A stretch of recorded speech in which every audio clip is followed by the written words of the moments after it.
ধীরে ধীরে এগিয়ে আসছে যুক্তরাজ্যের সাধারণ নির্বাচন। এই নির্বাচনে ভোটারদের আকৃষ্ট করতে কম যাচ্ছেন না কোনো প্রার্থী। তবে অভিনব এক পদ্ধতিতে নির্বাচনী প্রচারণা চালিয়ে সাড়া ফেলে দিয়েছেন এমপি পদে স্বতন্ত্র প্রার্থী হিসেবে দাঁড়ানো স্টিভ এন্ডাকট। সাসেক্সের এই ব্যবসায়ী নিজের একটি এআই প্রতিরূপ তৈরি করেছেন, নাম দিয়েছেন এআই স্টিভ, যে কিনা স্টিভের এআই সংস্করণ হিসেবে আসন্ন নির্বাচনে জোরালো প্রচারণায় অংশ নিয়েছে।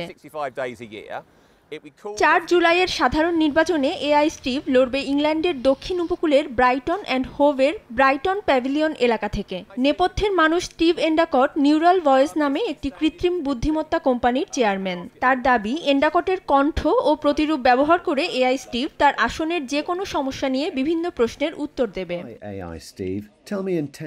নগদের কাছে সব গ্রাহকই প্রিয়, তাই তো সারা দেশে ক্যাশ আউট চার্জ সবচেয়ে কম। শুধুমাত্র প্রচারণাতেই নয়, পরবর্তীতেও এআই স্টিভকে ব্যবহারের কথা জানিয়েছেন এই প্রার্থী। তার এলাকার মানুষ যেন সপ্তাহে 7 দিন 24 ঘন্টা মতামত দিতে ও নীতি প্রণয়নে অংশ নিতে পারেন, সেজন্য এআই স্টিভকে সৃষ্টি করা হয়েছে বলে জানান তিনি। এন্ডাকট 2022 সালের স্থানীয় নির্বাচনে রকডেলে কনজারভেটিভদের হয়ে লড়েছিলেন, তবে জয়ী হতে পারেননি তিনি।